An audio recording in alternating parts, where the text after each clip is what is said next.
Well, May is Mental Health Awareness Month, and every year we like to come out and talk to the great people here at Gulfport Behavioral Health on Highway 49 in Gulfport. Dr. Brian Gaddy, who's the medical director and psychiatrist here. Good to see you again. Good to see you as well. I always enjoy coming out here. Beautiful day to come out here and talk about the importance of good mental health and dealing with it. Tell us a little bit about what you do here at Gulfport. Well, what I do is I'm the medical director here, so I primarily lead the medical team and do evaluations for patients who come in the hospital. We really pride ourselves here on a patient-centric approach, so we do an individualized treatment plan for each patient who comes in the hospital, and we try to provide a full spectrum of care from either inpatient treatment or outpatient treatment, or both. Because each person is going to be different. That's right. Each person is going to be a different situation in dealing with, and there's so many different levels of dealing with mental health. And you've got a great staff of people here to work with each individual. That's true. And so our intake staff work around the clock. We have a great intake staff and we're open 24/7. So if you come up to the facility just north of I-10 on 49, you can come in for a free assessment. At that time, we would basically determine whether or not you require inpatient care for maybe if you have some psychiatric emergency or something like that, or outpatient care for substance use treatment or depression and anxiety. We really want to provide a full spectrum of care and a continuity of care for whatever your needs may be. Yeah, there's a lot of different people that come in here on a daily basis, and like you said, it could be inpatient, which I guess you have facilities for them to stay. Yes, we have inpatient care where we treat either emergency psychiatric kind of crisis management. We also do inpatient substance use detox, which is a new part of the facility that we've expanded. Mm-hmm. So we've been able to do a lot of good work with the community having that here now too. What would you consider an emergency situation? An example of an emergency situation would be like having acute suicidal thoughts. That's my first thought there. Yeah. Suicidal thoughts. Yeah, and that's I think something that some people really struggle with these days, especially since just the aftermath of COVID and all the stuff that's going on in the world. But we pride ourselves on providing the best care in the region. So if that's something that people are struggling with, we really try to do our best work to help them with that. And you have a lot of different programs here too to work with them. And again, whether it's inpatient, whether it's outpatient, it's going to be something decided upon an individual situation.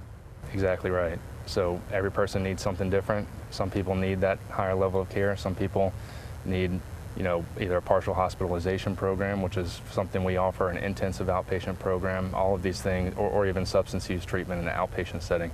All of these things we offer for any patient that may need something like that. Talk about the process of recovery, of the continuum of care. So as far as the process of recovery, what we normally do is we would say we try to stabilize somebody acutely, and then we would continue their care all the way through to complete stabilization in the outpatient setting, like in their home. Right. So that, we try to provide that full spectrum of care from the acute to full stabilization is what we would call it. And once you deal, you help them here and they go back home or whatever, it doesn't end there.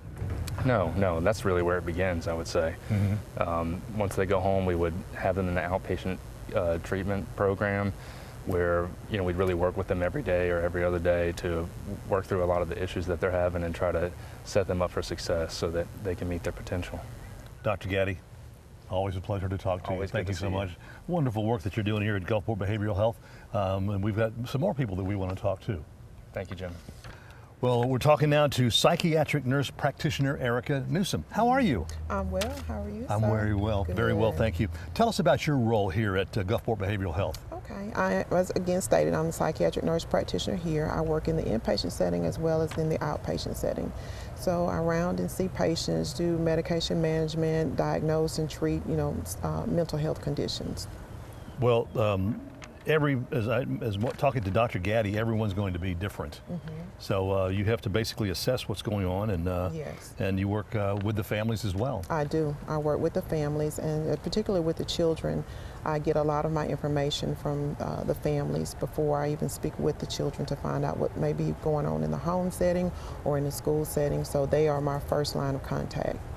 That's always something that a lot of people don't think of. Talk to the kids, get their input as to Yes. what's going on, because they may see things through different eyes They do. and have different emotions and feelings towards that. And I do find that out in a lot of my interviews that I do with the families. I try to do interviews separately first, interview with the patient, or excuse me, with the family members first, and then get their idea of what's going on, then speak with the kids, and then try to meet with them together to get an overall picture of what's going on in the home. Talk about some of the day treatment options. Okay, so I work in the outpatient clinic, and we take adolescents age 13 to 17, and then on our adult units, our adult treatment, we take age 18 and older. The patients come in having an intake assessment completed, and then once that assessment has been completed, they come down to our department for an appointment, and they see the program coordinator, in which she explains the program to them, and then they would see me for medication management as well as to do a diagnosis and treatment options. Once that has been completed, then we do psychotherapy, set them up for psychotherapeutic sessions. And each individual one, as I mentioned before, are going to be different, and dealing with them, and a lot of things, and I don't mean this in a sexist way, but it's definitely going to be different between male and female. Yes, it is. It's different between men and women. It's different between cultures. Everyone is different. I treat each individual person different. It's amazing the work that they're doing out here at Gulfport Behavioral Health, and all the different people that are involved. And you enjoy your work here. I do. I've been here a little over 2 years. I've been in mental health for probably 15 to 20 years, almost 20 years total. Why mental health? I actually fell into it a little by accident, but I feel like people who are in mental health don't get the treatment that they need. Sometimes there is a great stigma against people who have mental health and mental illnesses, and as well as, they're afraid to seek care because they're fearful of what others will think about them. And so for me, I try to break down those barriers and walls to mental health, and know that they need treatment no matter if it's for their mental health or their physical health, because to me, your mental health is just as important as your physical health is. If not more so. If not more so, because one could, hinder the other from getting better. Thank you so much, Erica Newsom, who is a psychiatric nurse practitioner here at Gulfport Behavioral Health. If you'd like some more information, the number is on your screen. You can give them a call, go on the website, and find out and get a free evaluation if you come here to the Gulfport Behavioral Health Center.